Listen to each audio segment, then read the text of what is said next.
Wewe China, hebu nifungulie huu mlango aisewa. Wewe nikufungulia uende wapi? Yaani nikufungulia ili utoke uende kwa wanawake zako? Una haya? Wewe wanawake gani?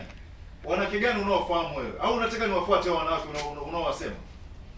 Leo unajifanya uwajui. Leo ya ngapi hapa? Hujakula, uogi umndani. Kwa mimi nakaa na wewe umndani mgomba. Nakwambia utabaki humo ndani sikufungulii leo. Sasa wewe unajua sababu wewe? Sijui. Kumbe unajifanya, si ndio? Wewe Mudi. Wewe Mudi, kwa nini unapenda kunitesa mimi? Jamani, Allahu Akbar. Yaani ndoa pamoja nimeitaka mwenyewe ndoa ya uzeeni. Yaani inanitia kidako kingisa. Mungu wewe. Mungu nisaidie. China, hebu acha unafiki. Yaani wewe unajitesa mwenyewe China. Mimi kuoa mtu mzima ilikuwa ni mapenzi na wewe China wewe. Yaani wewe unajitesa mwenyewe. Mimi kuoa mtu mzima ilikuwa ni ridhaa yangu tu mimi. Lakini kumbe kwamba niko kwenye kisasi.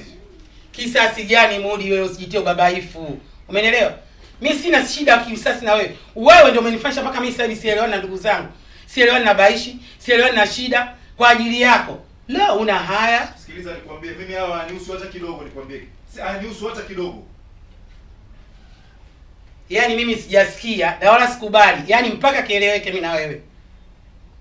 Wewe sikiliza nikwambie kitu kimoja. Yaani hapa kitaeleweka tu. Hebu fungua mlango China. Umeelewa vizuri?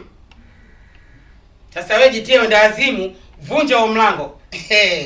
Baishi atakukanyaga na alivyokuwa na hasira na wewe. Wewe China, nasema hivi, naomba ufungue huo mlango nakwambia. Fungua huo mlango.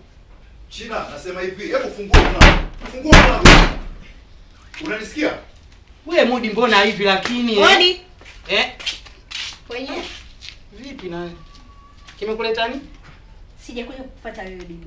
Nina shida na wewe kaka yangu na maongezi naye. Haya, ongea naye. Ongea naye.